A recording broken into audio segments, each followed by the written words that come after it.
Bonjour à tous, nous sommes à Sainte-Marie. La commune s'étend sur environ 45 km² et compte environ 17 000 samaritains et samaritaines. Avec une densité de 389 habitants au km², Sainte-Marie est une des communes les plus importantes du nord de la Martinique. La commune est délimitée au nord par le Marigot, à l'ouest par la commune du Gros-Morne et au sud par celle de Trinité. Focus dans votre dossier sur la déclaration des travaux.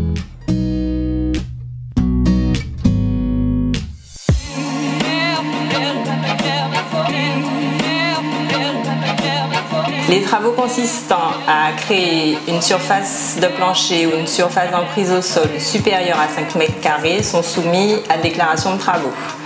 On a également les travaux modifiant l'aspect extérieur d'un bâtiment et les travaux changeant la destination d'une surface.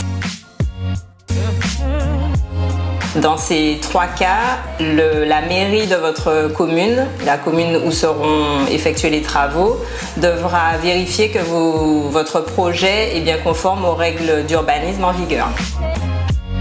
Pour déclarer ces travaux, il existe deux formalités administratives, la déclaration préalable de travaux et le permis de construire. Les dossiers constitués devront être déposés dans les mairies des communes où sont réalisés les travaux.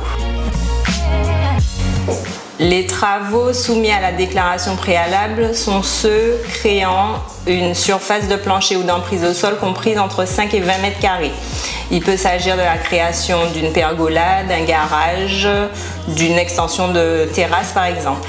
Il faut savoir que dans certains cas prévus par le Code de l'urbanisme, la limite des 20 m² peut être étendue à 40 m², notamment dans les zones urbaines. Deux autres types de travaux sont soumis à la déclaration préalable, les travaux modifiant l'aspect extérieur d'un bâtiment, ainsi que les travaux changeant la destination d'une surface. Les travaux soumis à l'obtention d'un permis de construire sont ceux dont la création de surface est supérieure à 20 m².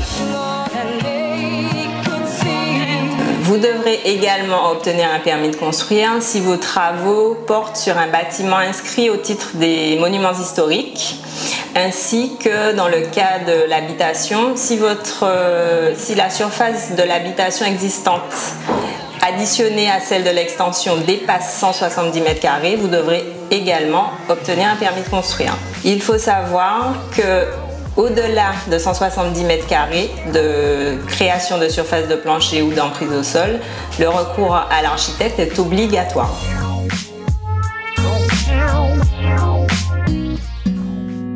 Merci de nous avoir suivis. Rendez-vous même heure, même chaîne, toujours à Sainte-Marie pour votre rubrique InfoCaille. En attendant, prends soin d'Ikaïzot.